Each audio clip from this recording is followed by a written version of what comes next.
Okay, so welcome to you for this NPTEL course on electroceramics. My name is Ashish Garg and I am an associate professor at the Department of Material Science and Engineering at IIT Kanpur. So before we go for formal lecturing, I'll just give you a brief introduction of the course, why this course is important. So in this lecture, I'm going to give you the introduction about the course and some review of the fundamentals of things like structures and bonding in materials, which form the basis of structures of these kind of materials. So why electroceramics are important? Because electroceramics are important because they are used in many technological applications like in sensors, actuators, various kind of transducers devices. They can also be used, they are also used for storage devices like fuel cells and batteries, and even for data storage, and many optical devices are made from these materials as well. Broadly speaking, there are you can define these differentiate these ceramics in electronic ceramics, optical ceramics and magnetic ceramics. However, the fundamentals of these ceramic materials are closely related to each other. So these are the so technological importance of these materials make it important to understand their fundamentals, such as structure, the defect chemistry, how can we tailor the properties. So these are important aspects to understand these materials. Some of the examples you can take, for example, silicon oxide, which is a dielectric, well known dielectric. It's used as a data storage element in your memories like random access memories. Materials like barium titanate or lead titanate are used as sensors and actuators. They are also called as ferroelectric materials. Oxides such as iron oxides, which are basically magnetic in nature, are used for data storage in magnetic heads. Materials like, for example, zinc oxide, they are used as materials to protect the circuit, and they are also called as devices called as varistors. And materials like zirconium oxide, which are stabilized with other oxides. So we will see how this stabilization is done in the course, but these are used in applications like fuel cells and batteries, which are nothing but storage applications. So these are some of the examples of technologically important applications where these typically you see that most of these are oxides, although some of them can be carbides, etc. And this explains the importance of electroceramics in technological applications and why we need to study them. And they are also used in bulk form, thin film form, depending upon the requirement, and both of these forms require very good understanding of fundamentals of these materials.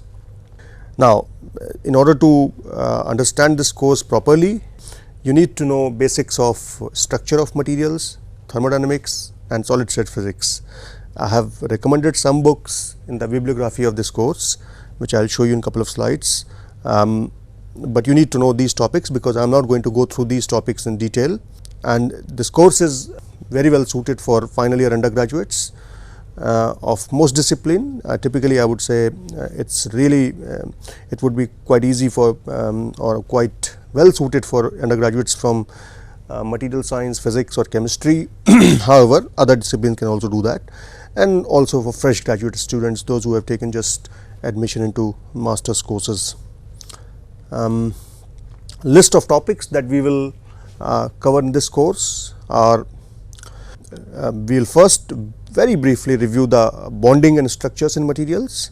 So I will just devote maybe 1 or 2 lectures on this topic, because this forms the basis of the next topic, which is the structure of ceramic materials, which is quite an important topic, because the structure of ceramic materials is indeed formed on certain basis, and this is where you need to know a little bit about the bonding and structures.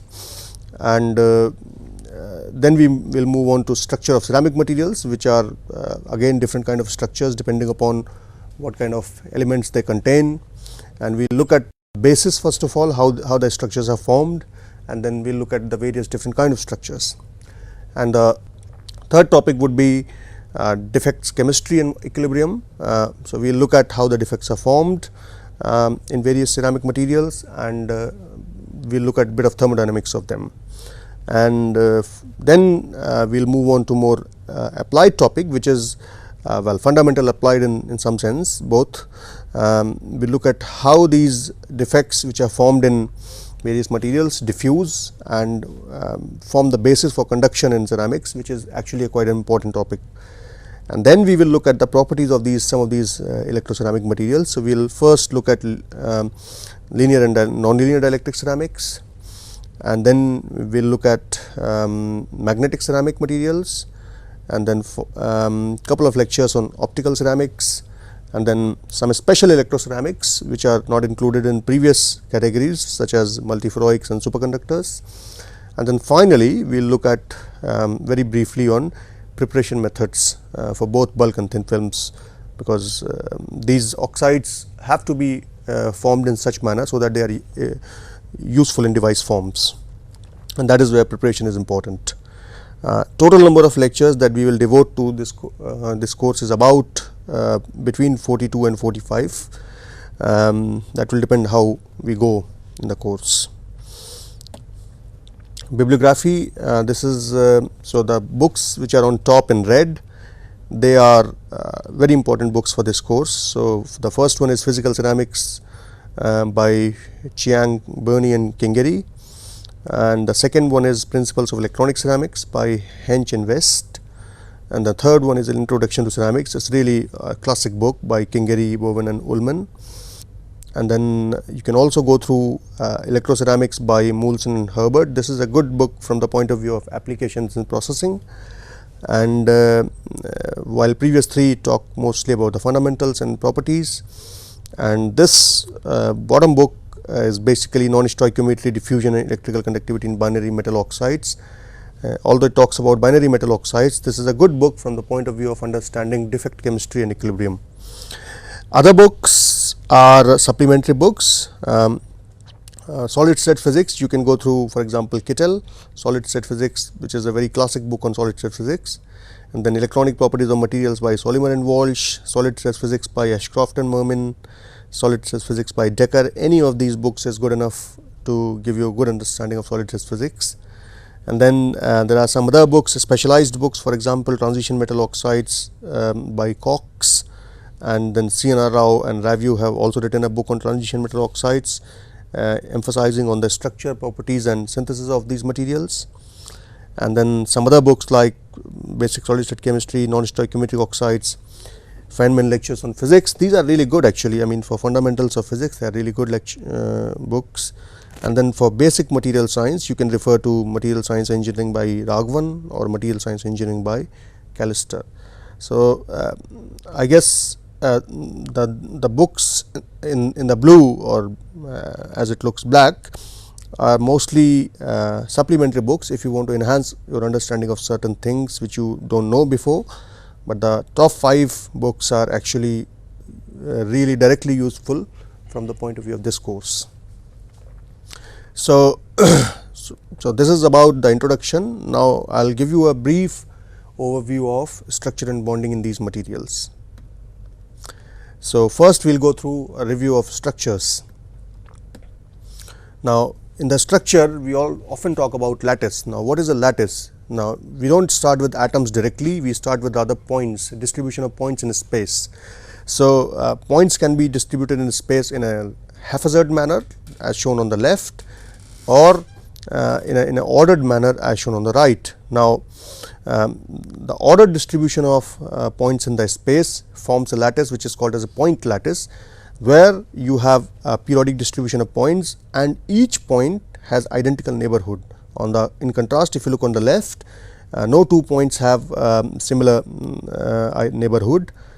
So, no two points have similar neighborhood, and as a result it is not called as a periodic lattice.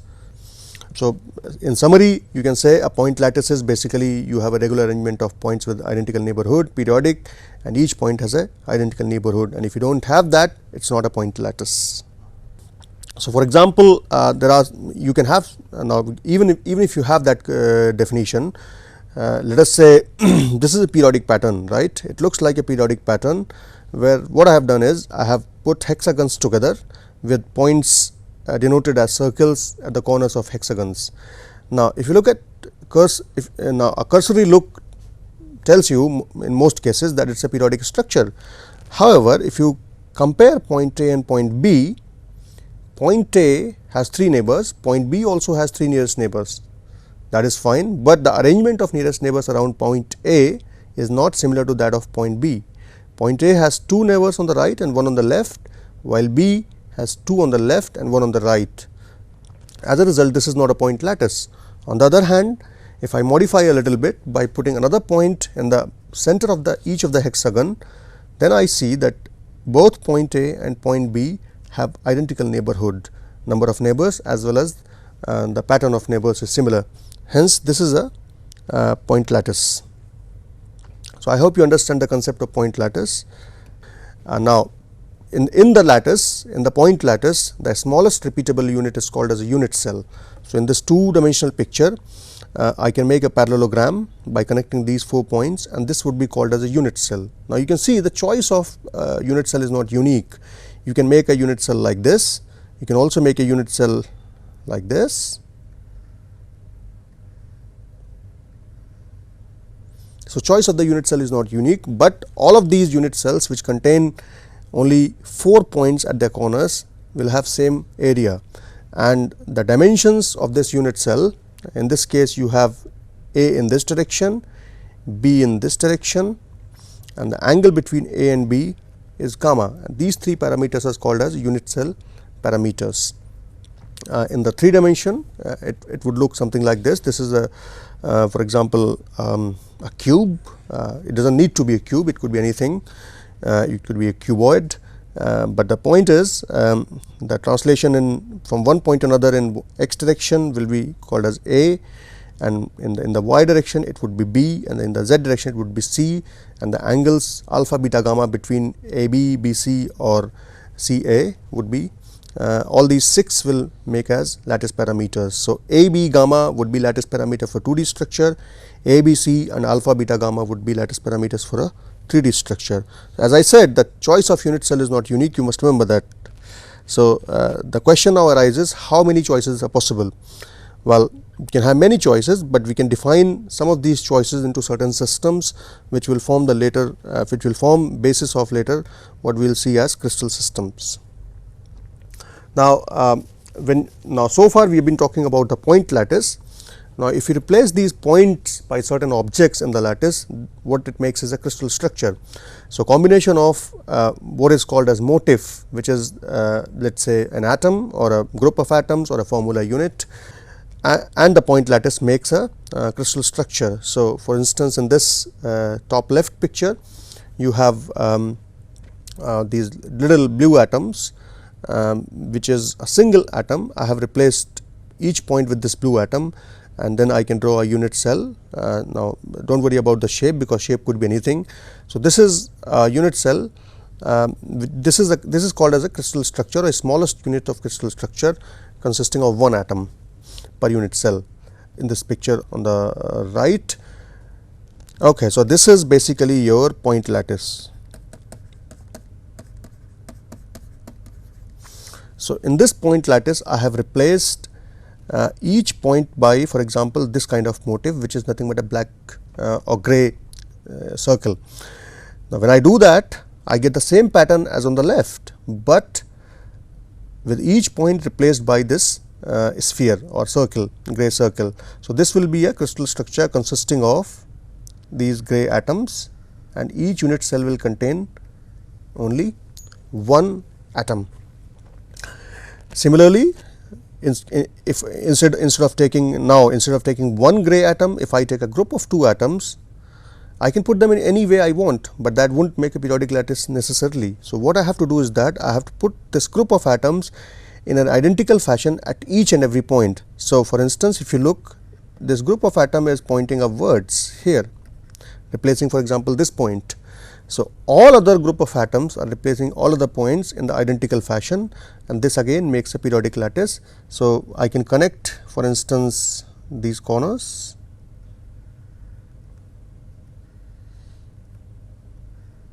and this makes again a lattice, a crystal lattice consisting of 1 gray and 1 blue atom. Now, one gray and one blue is, you can consider it as a group of atom or a formula.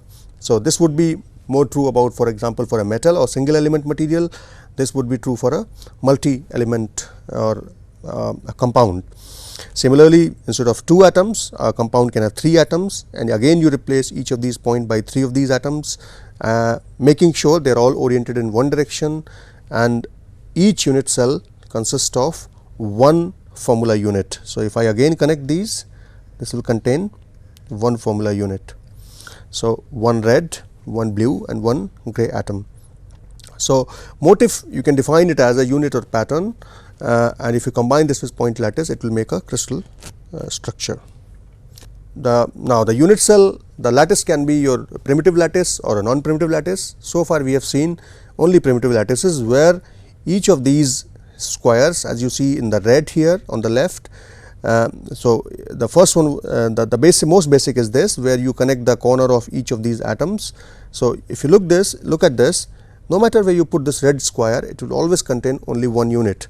So, if it is at this position, it has 4 gray atoms at the corners and 2 blue atom at the center of these edges, this which will be shared by 2 neighbors. So, 4 divided by 4 will be 1, and 2 divided by 2 will be 1. So, 1 plus 1. So, group of 2 atoms. No matter, now you can change the position of this square. I can change the position of the square in such a manner, it will still contain a group of atoms. So, this will be called as a primitive lattice. Primitive lattice would be a lattice which a primitive unit cell is a unit cell which contains only one formula unit or single unit of motif. It could be a single atom for a single elemental material, or it could be a formula unit for a compound.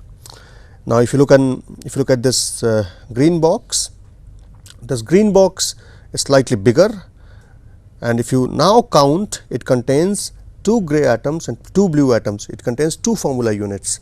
So, this is called as a non-primitive lattice. Since it contains 2 formula units, the area of this unit cell is exactly twice to that of the primitive unit cell. So, this is called as a non-primitive unit cell. So, a motif in this case is, this is your blue. I think this has moved a little bit in the PowerPoint, don't worry about that. Now, another consideration in forming crystal systems and Bavais lattices is concept of symmetry. Symmetry is basically an operation which brings any object back to its original configuration, and there are 4 basic symmetry operations. The first one is called as reflection about a plane in a unit cell. So, here what happens is, basically you create a plane in the middle of this unit cell, and the point M1, for example, in this case across the plane on the left is reflected by another identical point on the right, which is M2. So, it is like looking at yourself in the mirror. So, mirror plane is mirror plane is nothing but reflection across about a plane. So, here M1 is reflecting to M2, and second one is rotation. Rotation is, if you rotate a point about a certain axis by a certain angle, the configuration that it achieves after rotation is identical to the previous configuration. So, for example, if you take a cube, this is the most simplest case. You can have, for example, I start with point M1. So, for 4-fold rotation, you can have this point M1 going to M2, right. Just consider, now what will be the 4-fold rotation? This is a cube. If I put the line that you see, this line, this is the line which is going through the center of the face of the cube to the other opposite center of the face, penetrating through the cube, and if you rotate around it by 90 degrees, this point M1 will move to point M2, and if all these points were identical, you can say that the position at this point, well, you can say the look of lattice in this position is identical to the look of the lattice in when the point M1 goes to M2. So, it does not change the configuration of the lattice. So, this is your 4-fold rotation. 3-fold rotation would be the rotation in which you rotate by 120 degree. So, basically if you say n fold, what it would be equivalent to is that 2 pi divided by n. So, for 4-fold, n will be 4, this will give rise to 90 degree rotation. For 3-fold, 2 pi divided by 3, and that would give rise to 120 degrees, and so on and so forth. So, threefold would be along the body diagonal of this cube. So, the point M1 will become M3, keeping the configuration of the lattice similar. Similarly, you can have a twofold axis as well. Twofold would be the face diagonal. So, you connect basically an axis, connect this point and rotate around this axis. So, that point M1 will become M4, and this will be twofold rotation. So, any of these three operations, if you perform, the configuration of lattice does not change. So, your so this is fourfold, this is threefold, and twofold will be 2 pi divided by 2 would be 180 degrees. You can also have sixfold, which is nothing but 60 degrees rotation, and that is possible in, for example, in hexagonal case. If you have a hexagon, now it is up to you. I will leave it to you to show that why do you not have fivefold and sevenfold rotations. Third one is inversion center. So, inversion center is basically the point M1 becomes M2. So, this is across the body diagonal. Your inversion center would be somewhere here. So, point M1 would look so whether you look at point M1 or M2, the configuration of the lattice would be same across this center of inversion. And now, finally, you will have rotation inversion center, where M1 becomes first M1 prime due to fourfold rotation along this axis, and this M1 prime will then become M2 if it was followed by an inversion across this center. So, this would be rotation inversion. So, these are four basic symmetry operations. There are many more symmetry operations which we are not going to details of this, but if you combine these symmetry operations with the previous definitions of lattice, then we come to crystal systems. We have said that choice of unit cell is not unique, but you cannot have infinite combinations. So, because it would be hard to remember. So, what people did was they divided these unit cells based on certain criterias into 7 crystal systems to make our life easier. The first one is simple cubic, which is where A is equal to B is equal to C and alpha, beta, gamma are equal to 90 degrees, and the minimum symmetry element for this is a 4. It has 4 threefold rotation axis, which is along the body diagonals. Similarly, you can also, now the second combination would be A is equal to B, but not equal to C, but all 3 angles are equal to 90 degrees. This will make a tetragonal structure. So, here the C parameter is different from A and B, and this must have a fourfold rotation or rotation inversion axis, which would be along, fourfold rotation would be along your parallel to the C axis, going through the center of this face and center of the bottom face. And the third one would be your orthorhombic crystal, where A is not equal to B is not equal to C, and alpha, beta, gamma all 3 are equal to 90 degrees. So, it is an orthogonal system with unequal lattice parameters, lattice translation parameters, not the angles. So, this must have 3 perpendicular twofold rotations or rotation inversion axes. So, these are 3 crystal systems. We will have 4 more. Fourth one is rhombohedral, which is where A is equal to B is equal to C, alpha, beta, gamma are equal, but not equal to 90 degrees. So, this is the different, this is the deviation from a cubic crystal, and this must have a threefold rotation axis. Similarly, now number 5 is hexagonal. Here A is equal to B is not equal to C, alpha, beta are equal to 90 degrees, gamma is equal to 120 degrees, and this must have a 6-fold rotation axis. Remember, I talked about 6-fold rotation, which is by 60 degrees around a certain axis. And 2 more, 6th one is monoclinic. This is so basically we are increasing the level of difficulty. So, here A is not equal to B is not equal to C, and alpha is equal to gamma is equal to 90 degree is not equal to beta. So, alpha, gamma are equal to 90 degrees, but beta is different, and this must have a 2-fold rotation axis. And 7th is the triclinic, which is the most difficult one, but not the most common one. Triclinic has it has all three A, B, C are different in this structure, and alpha, beta, gamma are all different, and none of them is equal to 90 degree as well. And this does not have a minimum symmetry, any minimum symmetry element. This is most unsymmetrical structure. And based on, and these crystal systems can further be classified into Bravais lattices. There are 14 kind of Bravais lattices. So a cubic structure can further be divided into simple cubic structure, as we have learnt, a body centered cubic structure which has an extra atom at the center of the unit cell, and a face centered cubic structure where atoms occupy the center of the 6 faces. So naturally, as you can see, body centered and face centered structures are non-primitive structures, and simple cubic is a primitive structure. So primitive is always defined as P, and non-primitive body centered is defined as I, and face centered is defined as F. This is useful in writing space groups, which we will not consider in this course, for the definition of crystals. Similarly, tetragonal is defined as you have two variations. One is simple tetragonal, which is primitive; another is body centered tetragonal, which is non-primitive, where an atom is sitting at the center of the unit cell.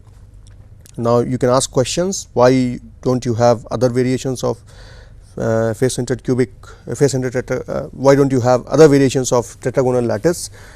That is because if you have other variations, you can always reduce them to one of the existing 14 Bravais lattices. Similarly, orthorhombic, you have simple orthorhombic, body centered orthorhombic, base centered orthorhombic, and face centered orthorhombic. So these are the 4 variations of orthorhombic. One is primitive and 3 are non-primitive. In case of rhombohedral, there is no other variation, it is only rhombohedral. Hexagonal does not have any variation as well. So you only have primitive lattices in case of rhombohedral and hexagonal, although rhombohedral is referred as R in case of crystallographic notations. And monoclinic has simple monoclinic, and it also has a base centered monoclinic defined as C. And in triclinic, you have only one variation, which is primitive triclinic. So you have total of 14 Bravais lattices.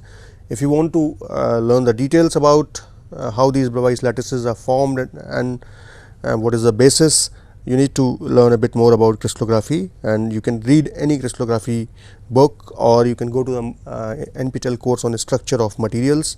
That would be useful to enhance the understanding of structures. Now, crystals are often defined by planes and directions. Now, these planes are nothing but crystallographic planes are nothing but identification of various faces as seen on the crystal.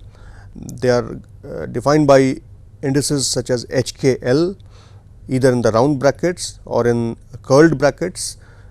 Round brackets would define one plane, and curled brackets would define identical set of planes, and these HKLs are nothing but integers, and these are called as Miller indices.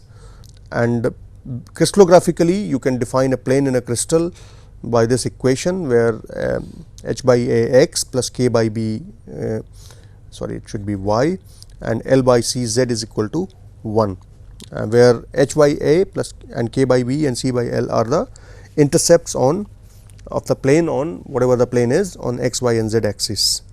A, B, C are the unit cell lengths. Similarly, you can define directions. Basically, they are atomic directions in a crystal along. So you can say they are vectors basically, and they are also defined by units such as UVW, or in the square brackets, or in the smaller brackets UVW for an identical set of directions. The only difference with respect to vectors is that vectors can go out of the crystal. Directions are usually depicted inside the crystal from one side to another, but they are nothing but vectors fundamentally.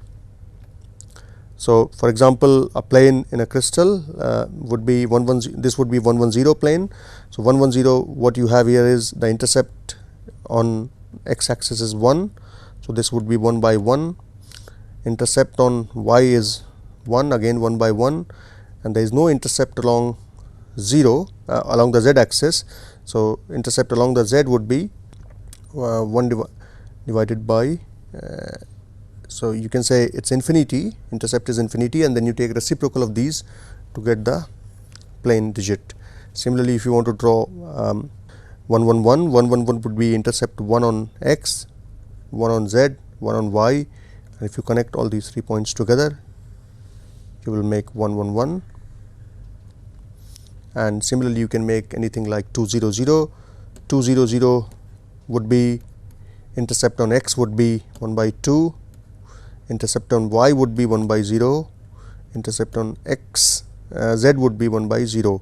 So, there is no intercept on y and z, which means it is parallel to y and z, and it cuts x on half a distance. So, this plane would be your 200 plane. Often you encounter negative digits as well. For example, you can have bar 111. Bar 1 is nothing but it is a matter of shifting the center. So, in case of x, instead of taking the center here, you take the center here. So, your x so you always travel in x in this direction, y remains positive, z remains positive. So, bar is handled by just shifting the center.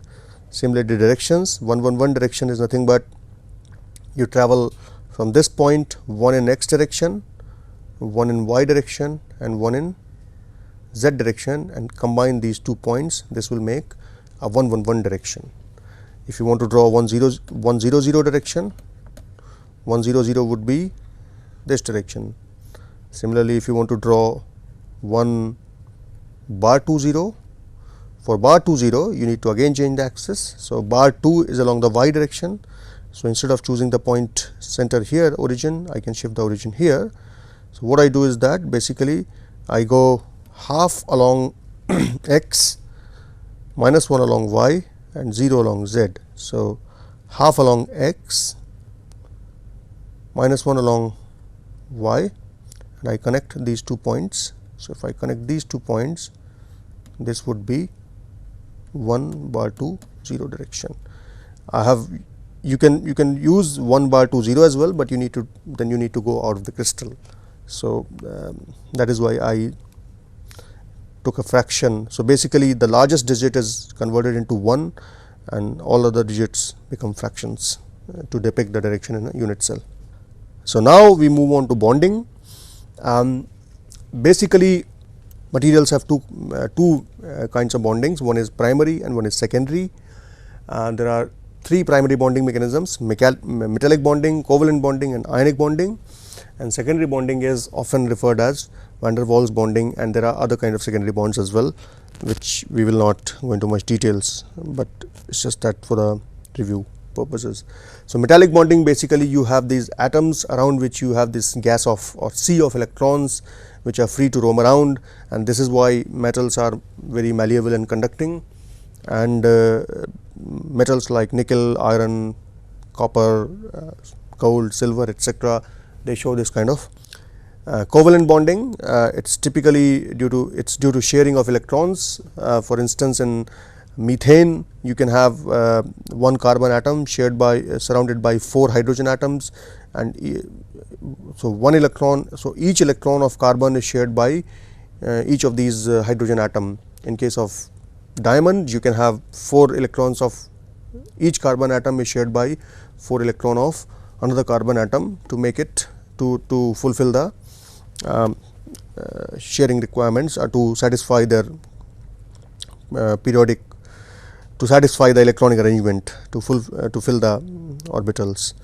And the examples of these materials can be mostly group 4 elements like carbon, silicon, germanium, and materials like silicon carbide, or even gases like methane, and as well as glasses like silicon oxide.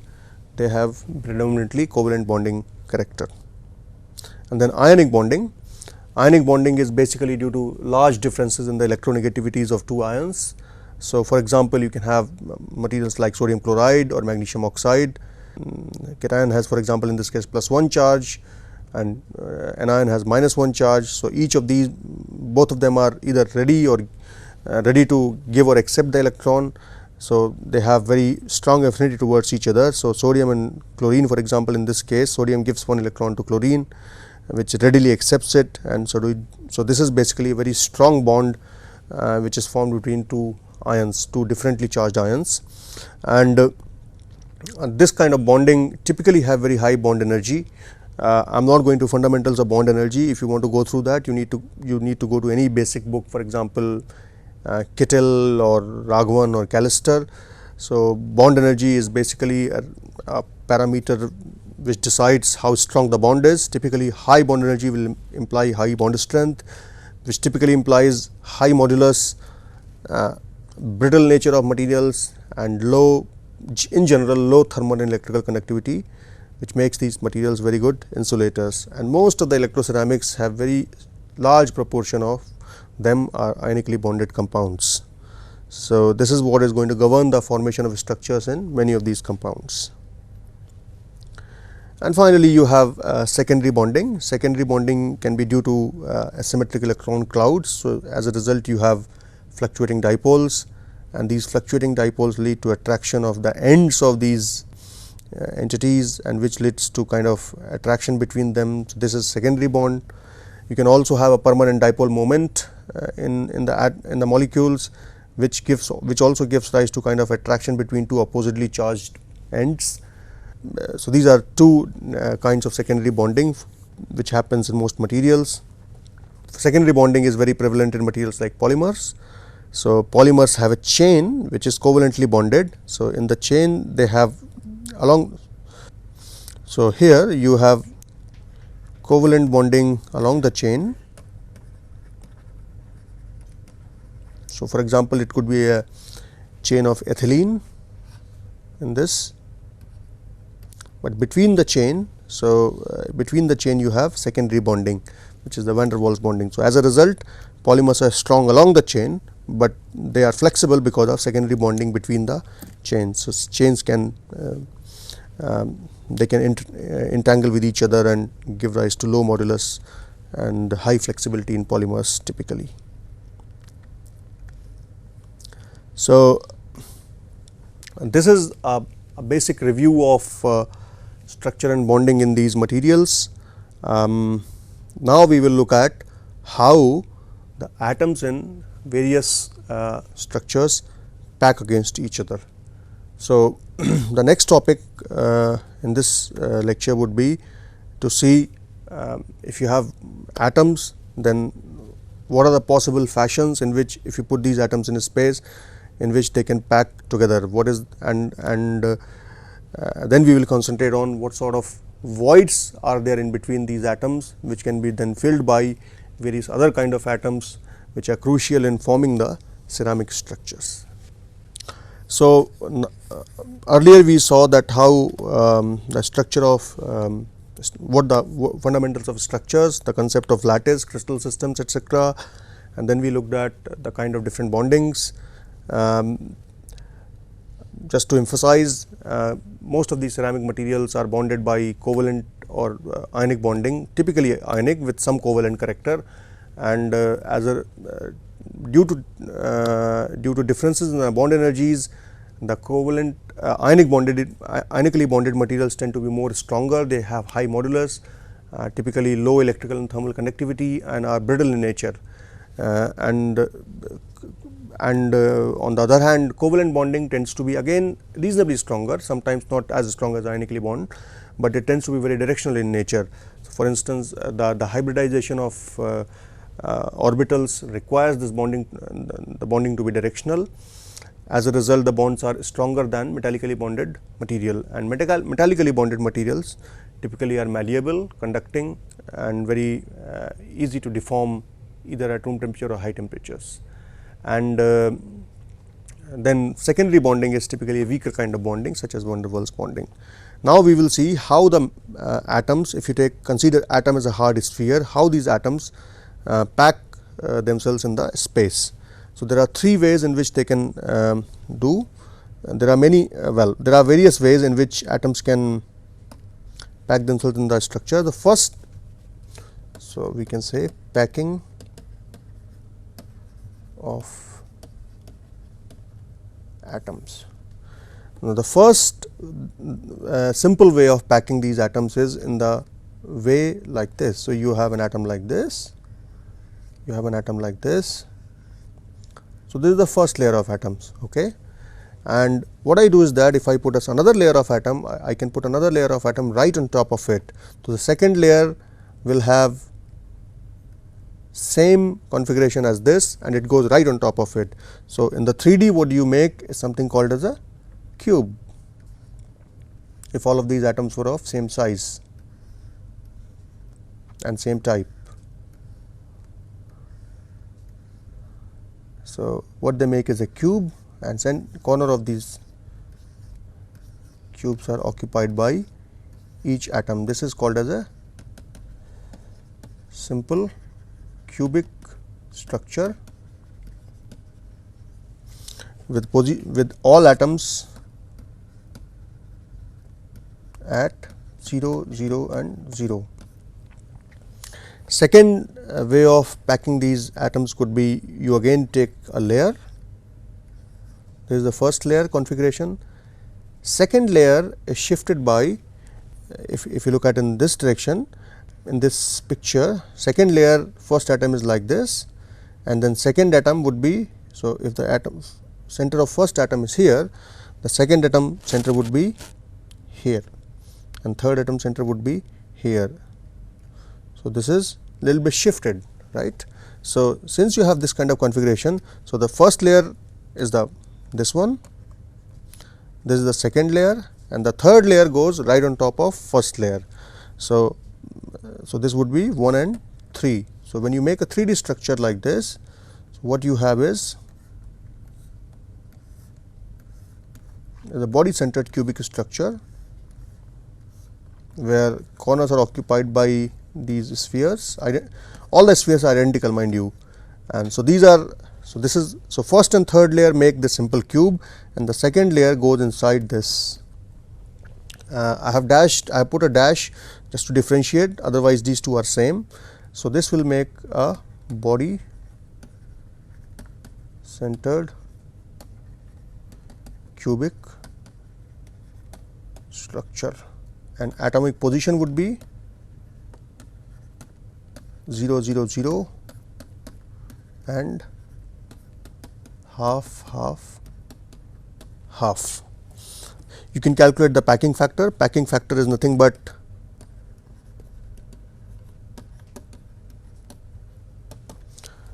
volume of all atoms divided by volume of the cell, and you can work it out yourself. It would be 0.52 for simple cubic structure and 0.68 for BCC structure. I will leave it to you to work it out. It is very simple exercise. All you need to do is that you consider the radius of each atom as r, and make sure and assume that all the atoms are touching each other, and so you can determine what is the packing factor. The third way in which atoms can pack with each other is formation of close packed structures. So, this is a close packing of atoms. In this kind of structure, you have first row of atoms like this. This is the closest possible packing in 2D. Spheres can pack only in this manner. The second layer which comes, it can go right on top of this, but that will not be close packing. But the second layer, you can put one atom here, another here and another here.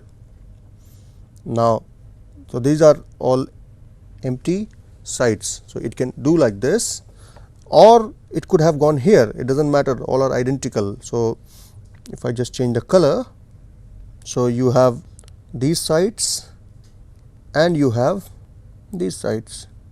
So, this is the first layer.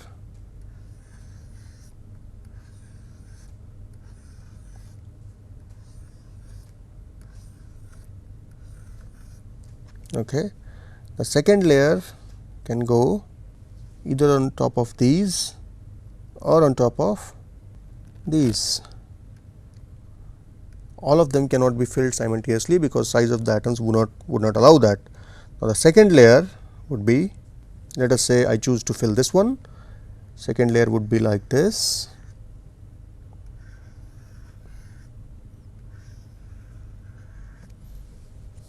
So, this would be second layer. Let us say this I call it as A layer and this I call as B layer.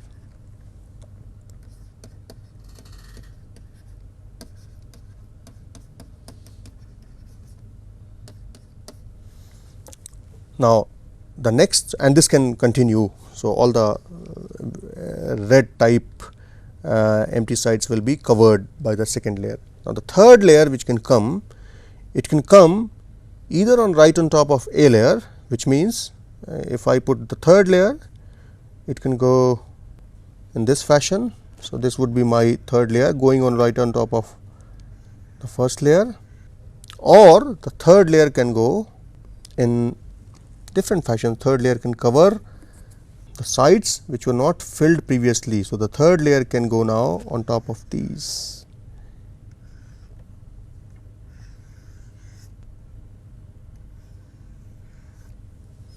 Right. So, this layer has completely different orientation as compared to rest of two layers. So, this will be called as A, B, C kind of stacking. So, this A, B, C kind of stacking gives rise to what is called as a face centered cubic structure.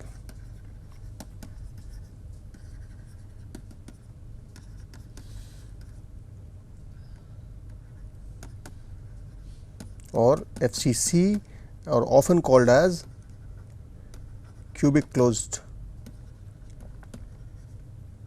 CUBIC, cubic closed packing.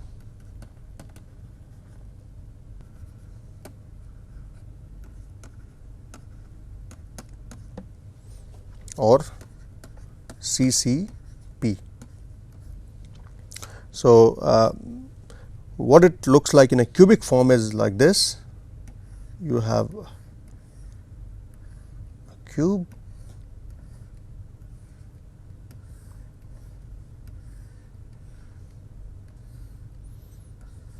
corner of cubes are filled, and center of all these 6 faces are filled as well. This will make a cubic closed pack structures. All in this schematic, I have not made each atom touch each other, but in this kind of configuration, closed packing, they will be touching each other. So, so this ABC stacking leads to this kind of configuration, and the plane of visualization of ABC stacking is basically the 111 plane of FCC unit cell. Okay. And so, you have to basically stack ABC layers along on top of 111 plane, and if you had this AB kind of stacking, AB would be something like, so you have first layer,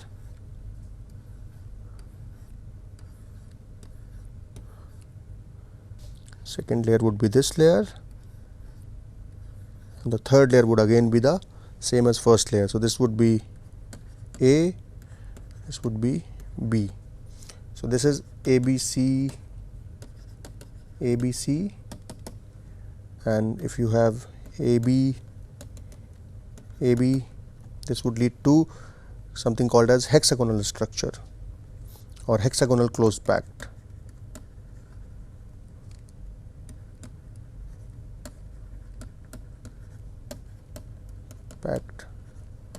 Structure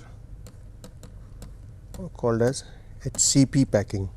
So, you put another one on top, and so if you put another one on top, it would become just like A, and the unit cell, the smallest unit cell for a hexagon is, if you connect the center of these and go in the Z direction, it would look something like this.